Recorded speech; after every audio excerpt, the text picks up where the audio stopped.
next few weeks, you're going to hear from small group leaders, Pastor Richard, and some others. Don't worry, Megan's going to keep doing some of her talks, and because I know you enjoy the way that she goes about it. So for those of you who don't know me, I'm Adam. I'm the 8th and 9th grade small group leader, and I'm so glad you're here as we kick off this new series. This is one of those write things down, don't forget it kind of series. But before we start, I want to play a quick game. We have the first slide. All right, red flags. So the ref in this picture is actually doing a red card. But I thought it was an easy visual to talk about and think about red flags. You've heard of the term red flags, right? So it's a warning sign about the qualities or habits that you see in another person. The stuff that makes you think, whoa, I'm not sure I can handle that or deal with that. That might be a red flag. So take a second to turn to the person next to you and tell somebody what you think is a red flag that you've seen before or that you might have if someone did it.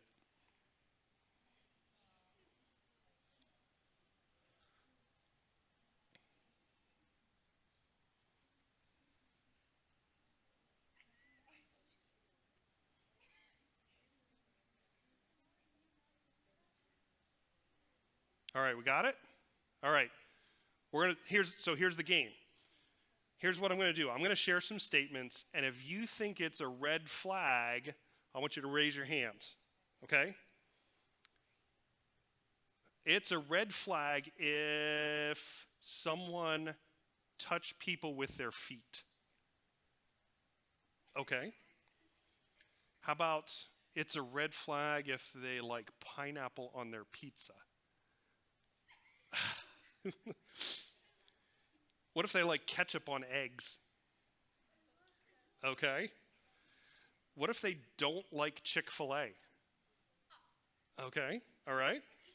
What if they wear sneakers without socks? Okay. What if they wear socks with sandals? Not Crocs, sandals. Yeah. Or, yeah. Or, hey, what if they don't have someone has no social media? Is that a red flag? Okay. How about someone that uses a million different emojis when they try and text you? Okay. Yep. What if they wear sunglasses inside? Okay. What if they're a Swiftie? Okay, all right. So taking a temperature. Okay, so is it a red flag then if they don't like Taylor Swift? Okay, all right. All right. So some of these are immediate red flags for me. I'm not that whole like sock with sandals, nope. And the emojis, like texting with a million. What do those emojis really mean? I mean, come on. Okay, so here's the deal. A lot of that was just silly stuff. But the bigger ones, the ones that make or break a relationship, the ones that show us whether or not to expect respect from someone else, those are critical to know. Okay, what am I talking about? Well, back in the day, when I was, we didn't have cell phones. When I was your age and we were interested in going out with girls, or, in my case. But I still had some red flags. So, for example, in my friend group, there were guys and girls, and I had some close relationships and friendships with a bunch of girls. So it would have been a red flag for me if my girlfriend got jealous every time that I was talking with one of my friends that was a girl, that happened to be a girl. If I were in your shoes today, I kind of thought forward and said, we got the phones, we got the social media, we got the constant contact. I still think one of my red flags today would have been someone who needed to know where I was and who I was with at all times. That'd be a red flag for me. or someone who got upset with me if I didn't respond right back to them when they texted me. That would be a red flag. So you see, it's talking about and identifying those red flags that can help us determine what's best for us, for others, and what God wants for us when it comes to stuff like sex and relationships. Well, for the next 4 weeks, we're going to talk about just that. Red flags, respect, and relationship is this series. It's designed to help us navigate sex, relationships in a way that honors God, others, and ourselves. We're going to talk about the red flags we want to notice and need to notice and avoid, the respect we want to give and receive, and the relationships we want to have with people who care about us and support us. So, yes, we're going there. We're having that talk. I hope you'll choose to stick with me, and here's 2 reasons why. First, you're in a group of peers. Look around you, okay? Let's face it, even if they won't admit it out in the open, they're curious too. They have the same questions that you do, so why not find strength in numbers, and we all talk about it together. And believe it or not, church is a great place to have that talk about those red flags, those relationships, and the respect. Okay, now we're going to talk a lot about sexual desires throughout this series. And here's what I mean by that, okay? So let's look at the word desire. Desire means a strong feeling of wanting to have something or to do something. So then if I want to talk about sexual desires, I'm talking about the intimate relationship things that we might feel, we might think, or we might want to do. Okay, stay with me. It's not all about the hooking up or the Netflix and chill or whatever kind of phrase you want to put on it now. But here's what's also included in that. It can be as simple as when you think someone is really cute and you get that nervous feeling, those butterflies in your stomach when you want to talk to them. When you want to send that DM or snap to someone, or when you decide to hold hands, to kiss, or to be close to that person that you're dating or you have a crush on. All that stuff, those are desires you may have as a middle schooler or even as you get older. So talking about it now helps us. And in fact, these kinds of desires are normal and natural. God actually gave us the ability to experience that kind of attraction and desire. If you hear me say nothing else tonight, hear this. Your desires are not bad. The fact that you're curious about or interested in things like sex and relationships isn't bad. It's something that we shouldn't be embarrassed or awkward about because it's actually something we were designed to experience. Hear that. God designed us to experience that kind of stuff. So where's the challenge is, the problem comes when we're not sure how to respond to those desires. When we don't know how to talk about them or what to do with them or what's actually good for us when it comes to the things that we desire, that's when things get a little tricky. Trust me, there is an answer. There's a specific plan God created for us when it comes to sexual desires. A plan that will help us choose what's best for us and for other people.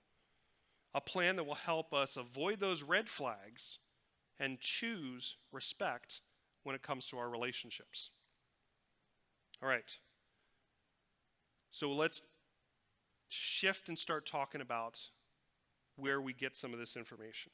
A long time ago, people who really loved God wrote down all kinds of stuff about sex, relationships, and desires in the Bible. Why? Well, what did I say earlier? Well, they were curious too. And they spent time, and God gave them messages and wisdom to pass on to us. But here's the truth. Sex, relationships, and desires really haven't changed in thousands of years. It's all about people relating to other people. So that means what they wrote down is still helpful today, and that's where we're going to start. So today we're going to look at some wise advice about desires written in the Bible by a really important guy named Paul. We've talked about Paul before. He wrote a lot of the books in the New Testament. Well, we call them books, but then he actually wrote them as letters. He wrote them as letters to help the Christians in that first century understand how to live and follow Jesus together. And we can use Paul's advice in dealing with worldly desires in our discussion tonight. This specific letter that we're going to reference tonight is Romans. It was written to a group of Jesus' followers in Rome. Paul was really good at helping people see what mattered to God and what should matter to those who follow God as a result. The people making up this faith community in Rome definitely needed to hear what Paul had to say, and I think we need to also. Paul's words can do a lot for us in a conversation about the God-given desires, so let's take a look. Here's the full verse. Okay. Therefore, I urge you, brothers and sisters, in view of God's mercy, to offer your bodies as a living sacrifice, holy and pleasing to God. This is your true and proper worship. Do not conform to the pattern of this world, but be transformed by the renewing of your mind, and then you will be able to test and approve what God's will is, his good, pleasing, and perfect will. And that comes from Romans chapter 12, verses 1 and 2. I know that's a lot to put into 2 verses, so let's break it down. So Paul gives us a practical way to worship God in that first verse. We have that first section up. By honoring ourselves and our bodies as a holy and pleasing to God. What does this mean?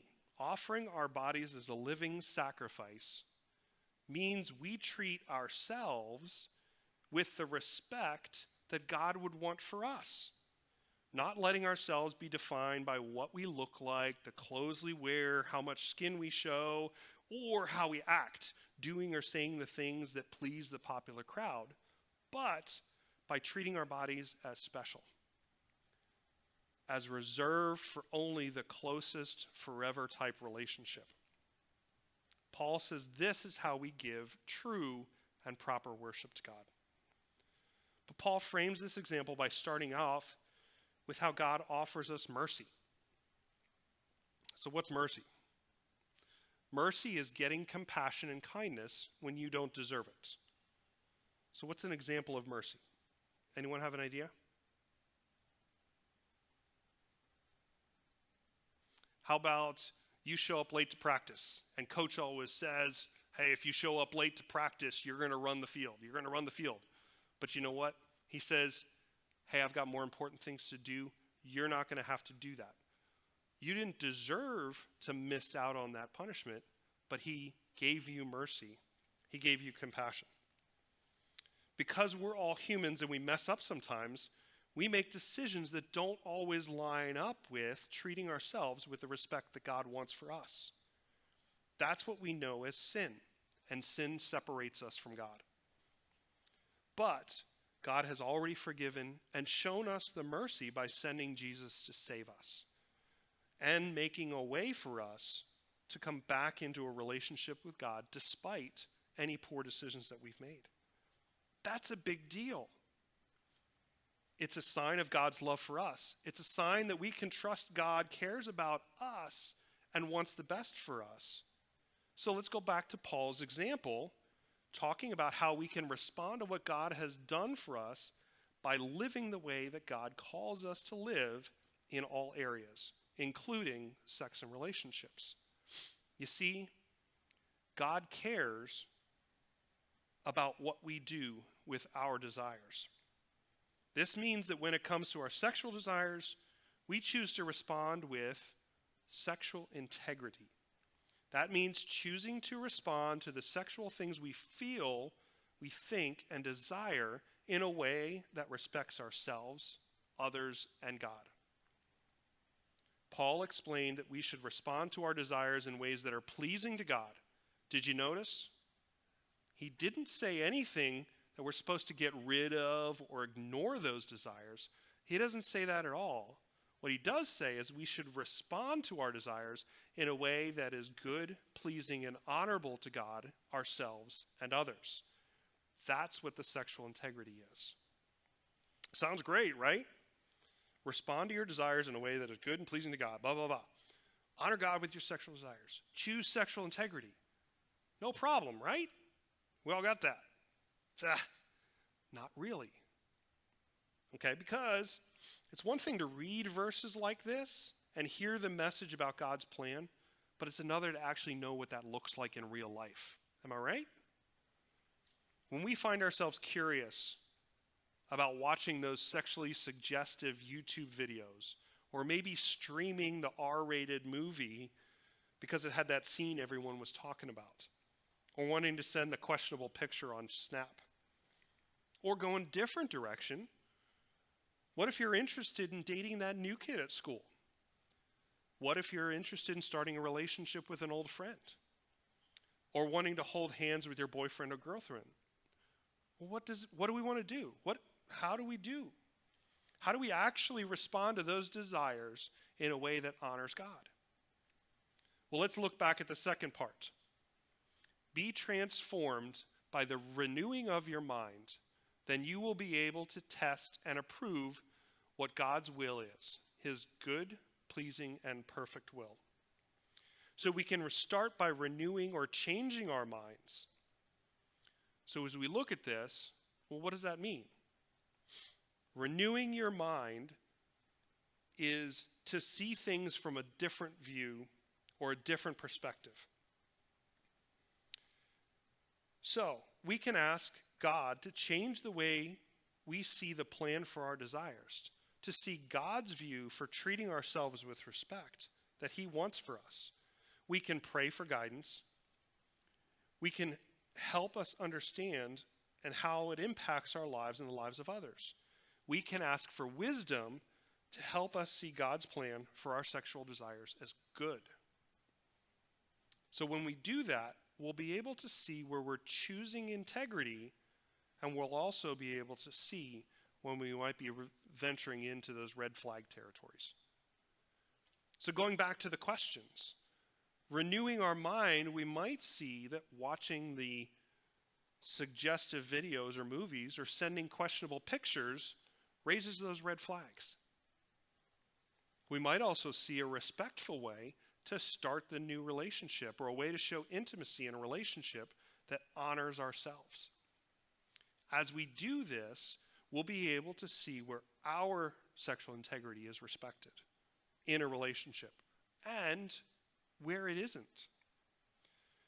We'll be able to choose to respond to our desires with the integrity God calls us to.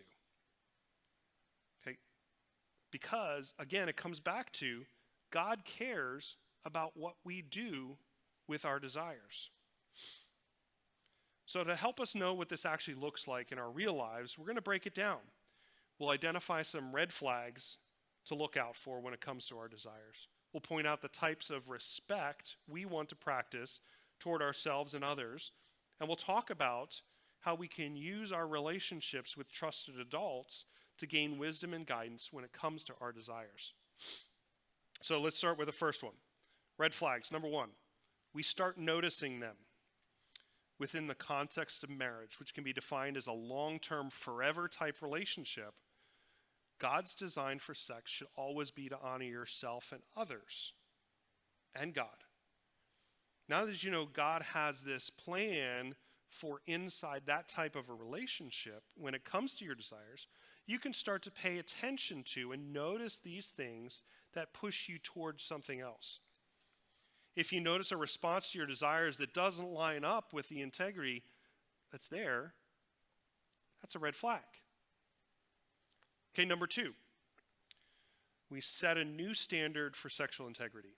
So right now, you have a chance to either set a standard or set a new standard for how you're going to respond to desires, in how you act, what you look at, what you think, and how you talk about these things. You can decide to have the sexual integrity. You can decide to respect yourself and others. And so maybe you've made decisions that haven't honored God with your desires, or maybe even you've found yourself in situations you didn't expect or ask for. Well, the good news for all of us is that no matter what we've chosen or dealt with in the past, it's in the past. God loves us, He cares about us, and He isn't judging. We can always begin to choose sexual integrity today. You know what? He isn't judging us. You know, the cool thing about that is we shouldn't be judging either. Okay, number 3, relationships. Share with the right people. And by share, I'm talking about conversations. So no matter how awkward you may feel about the desires you have, you can always choose to talk with wise, trusted people in your life. That might be Megan. That might be your small group leaders, your parents, your pastors, other trusted adults. And I can say with near certainty, because everyone I just named is human and one of God's creations, they've dealt with desire. They've wrestled with these kind of questions and what to do with that desire. They can help you set healthy boundaries and be a safe place to process struggles or questions that you have about this stuff. Your small group leader doesn't claim to be the expert on the topic, but I promise they have more wisdom and insight than you might think. And besides, they love you and want the best for you when it comes to respect, relationships, and desires. So remember, let's go back to this one. God cares about what we do with our desires. And that's what I hope that you'll choose to respond to yours with sexual integrity. Okay. As we close, I want to say that there may be some people in this room and some other people that you know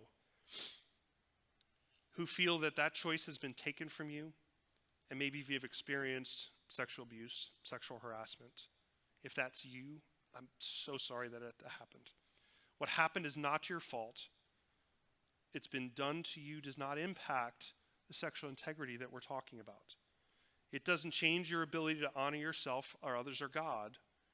And if that's something you're dealing with, I encourage you to talk with a trusted adult, like a parent, a family member, a small group leader, or a counselor, because they want to help you get help and the support that you deserve.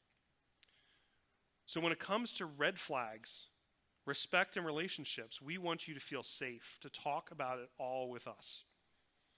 It's one of the reasons we created small groups, to connect you with other people you can trust who can encourage you to honor God with your life and your body. As we go to small groups, think about this question. What's one way that you can respond to your desires with sexual integrity?